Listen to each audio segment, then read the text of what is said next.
thanking my lovely YouTube subscribers and anyone that's misfortunate enough to just see one of my videos. I'm the budget guitarist. My name's Martin. I've been away for a little bit dealing with some stuff, but behind the scenes I've got some new gear to talk about. We've got the potential demise of the Peavey. I don't think it's completely broken, but I'm going to try and fix it. I think before I rip into it, a guy that deserves a mention is a guy called Tony Sturton. Now he's sort of like my unofficial amp tech.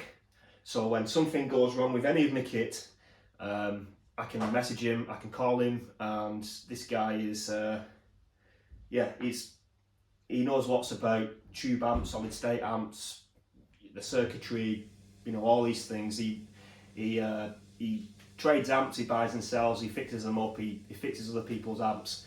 Really good guy, very knowledgeable. So, onto the Peavey. It was Tony that actually explained, you know, the theory behind what's actually happening inside a tube amp. So, because I'd watched videos on YouTube, I'd read things online, and it just seemed a little bit too sciencey. You know, a hell of a lot going on, but he simplified it for me to the point where it actually made sense for me. Now, the issue started with this amp was on the day when I ran my Super Overdrive Boss pedal into the front of the amp. Now, so that meant that the signal was going from the guitar through the pedal, getting driven by the pedal, then into the preamp, and then driven ever so slightly more, and then coming out the cab.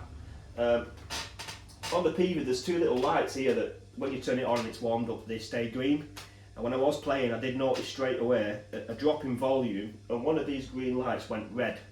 So I was like, oh, okay, this, you know, I turned it off and let it cool down, and the next day it was fine. But then it started being very particular about using the pedals. Some days it didn't mind if the pedals were plugged in to the wall using the AC adapter, or some days it preferred the 9-volt battery in the pedal. It was very, very bizarre. It was almost like it was alive and it was just doing whatever it wanted to do during the day. So I kind of knew there was a problem with it. About a week ago I was playing through the amp. I only ever use the clean channel because it just sounds beautiful clean, and it sounded muffled, dirty, like the sort of sound when you put your head underwater, where you can hear the sound but it sounds muddy. I didn't know what was going on with it, so, you know, I downloaded the manual, tried to get, you know, techie into it, and then I called my friend Tony, and he explained that I think it's this, I think it's that. So my default setting was to replace the valves, replace the tubes. Now, I ordered some tubes. I used the code off the tubes from the manual on eBay. When the tubes arrived, they were the wrong size. I had no idea. So I'm still no closer to doing this. Tony also sort of guided me on how to set the bias when you're biasing your amp. It's got something to do with the current that's going through the power tube, and the gold standard is you want about 70% of that power, you know, going through the power tubes. If it's any more, you're gonna get way more breakup. If it's less, it's just gonna lose that clearness from the amp. So it's not over. It turns on, it does make sound, but it's not working as it should. That's the Peavey done. Thanks, Tony. I will get around to sorting it out. Main event then. So because the Peavey is not playing like it's supposed to, I had no choice but to get my hands on I needed another amp. I needed something loud enough to potential, you know, small time gig, maybe some open mic. I needed something small, so straight away I'm on the marketplace looking for the bargains, because I'm the budget guitarist. I can't afford brand new. This is how I, you know, get my kit. It was a geezer selling this for, I think he was asking 70 quid for it. It was a bit of a two-way. I ended up getting it for 45 in the end, and that 45 was, it wasn't my cash, it was a profit I'd made on a previous deal that, you know, so essentially it cost me nothing. The more I use this though, the more it blows my mind. So it's a Line 6 Spider 4 120, so I think it's the 120 watt model. There are two custom designed Celestion 12-inch speakers at 8 ohms each. that have been designed to work with the amp. It's a modelling amp, so I've got a little bit of experience modelling amps. I had the Katana Mark II head. I've messed about with the what's it called now? Positive Grid Spark. So I'm no stranger really to modelling. The only thing this differs is because it is quite an old model now, so there's no means of connecting it to a computer and create your patches. It already came sort of like pre-installed with 150 artist patches, you know, not 150, sorry, 350. So it's just a case of scrolling through, using the button to find the one you like. It's got 350 artist and song presets from all genres of guitar, and yeah, it's pretty, yeah. It takes a very long time to work through every single one to, you know, find the one you want. So I just resorted to using the dials on the front of the amp. So next to where it plugs in, we've got the amp type. I selected the blues. I mimicked the settings mid-treble bass off the Peavey to try and get as close as that clear, you know, sound as possible, and a little bit of reverb. I say a little bit, I'm using a little bit more reverb than I normally would, because I recently discovered, you know, because, you know, I live under a musical rock and my tastes are very one way, but a guy called Roy Buchanan,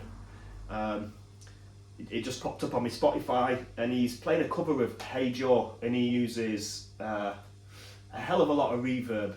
He's playing through a Telecaster, but it just sounds insane. So I wanted to try to, you know, first recreate this tone, this sound, and it's not, you know, 100%. It never is. It's a modelling amp, and he was using old school tube driven, you know, vintage kit and all the rest of it. But it's very, very close. But one thing this amp does exceptionally well, and I know I've mentioned in a previous video where my tone search is done, because I had the Boss ME70 and I was using the Positive Grid and blah blah blah. But to be honest, the more I think about it, the search is never over for that sound that it's the sound that you're going to hear. You'll know it when you hear it. But this, to my ears, does that Stevie Ray very, very well. So that's it completely clean. I'm using the blues amp preset. Treble 6, mids are at the opposite end, sort of 4, and slightly more reverb than normal. And it sounds, to my ears, it sounds awesome.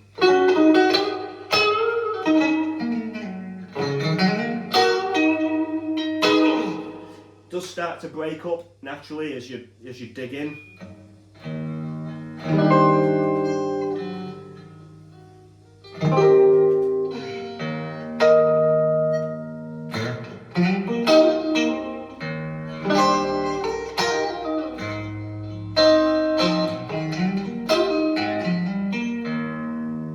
Yeah, I'm still working on that one. This is like to be honest, that's almost 8 years in the making of trying to get as close to that style of playing as possible. Anyway, so that's it clean on the modelling amp. Where the fun starts now, so where it starts to sound very Stevie Ray is using my Boss Super Overdrive, which is, to my ears, it sounds a lot like my Ibanez Tube Screamer that I traded a long time ago, and I wish I hadn't, because yeah, if I hadn't have traded the Tube Screamer, I would have not got the Overdrive. But I think at the time I didn't fully understand how to use a Tube Screamer. That's why I let it go. That's why I let the Big Muff go, because I didn't fully understand it. But yeah, it's all education, you know. So anyway, I activate the Super Overdrive.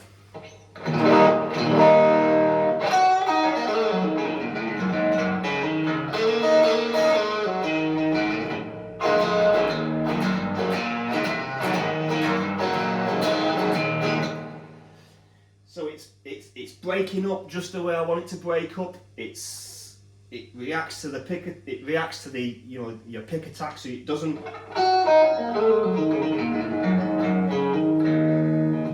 Or if I dig in,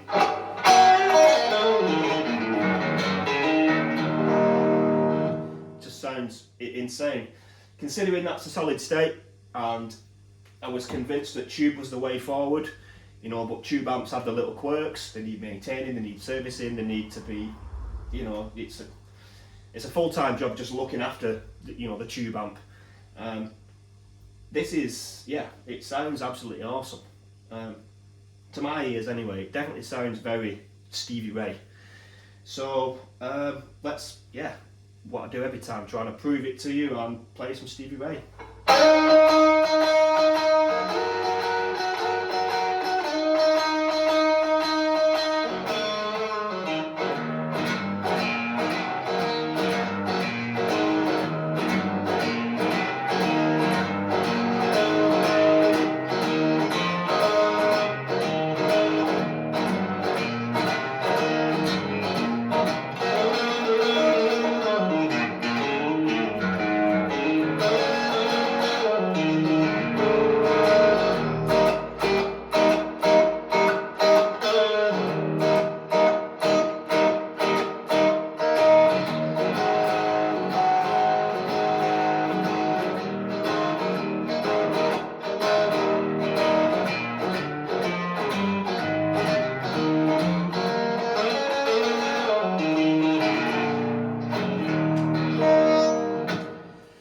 Yeah.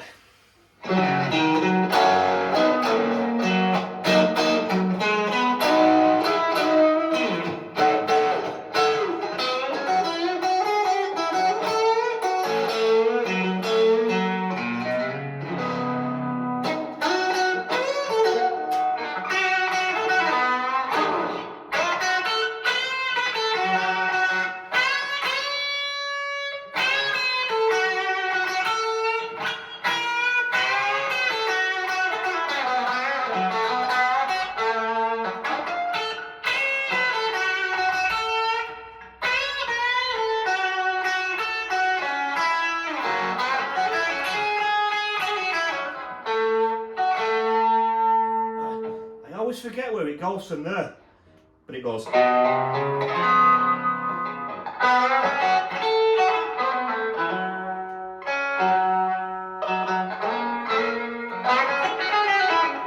Yeah, that's my attempt at the live Elmer combo.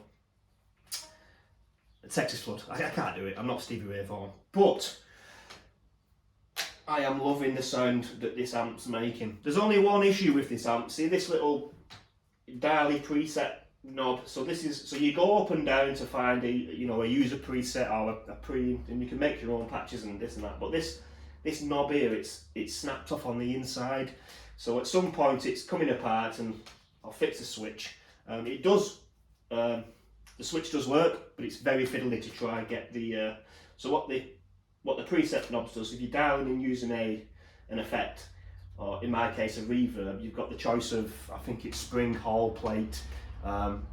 There's all kinds of reverbs built in. Trying to twiddle with the knob that's snapped on the inside to find spring, because I do love the sound of.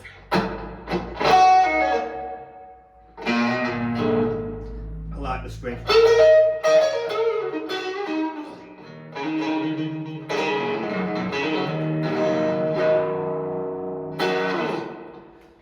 Yeah, that's, yeah, and it's digital, it's solid state, and it sounds insane.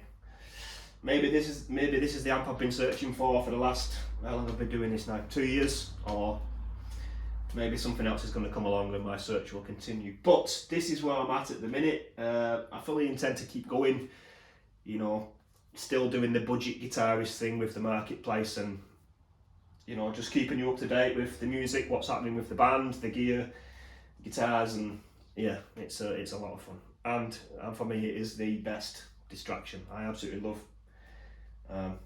playing the guitar. I think if I didn't play guitar, I'd find it very difficult to find an outlet. But anyway, thank you very much to my latest subscribers. I think I've gained 3 in the last 2 weeks. I don't know how, because I've not done any content, but it's great because people are watching my older videos when I'm like breaking speakers and trying to figure out why this isn't working or doing what. But yeah, all the comments on the videos about the Bagura carbon, the information about ohms and the science behind it is very. I appreciate it, because it's all education. I'm still learning. I've been playing guitar since the age of 13, but never had a full understanding of amps, guitar, you know, all of it. I'd say definitely in the last few years my knowledge has grown exponentially, and it's, you know, 90% down to networking on the marketplace, speaking with other musicians, you know, because ultimately I'm trading or buying kit from other guitarists who, you know, get all this, and the comments on the videos, you know, whether they're positive or negative, I don't care. Any feedback's feedback. Thank you very much for watching.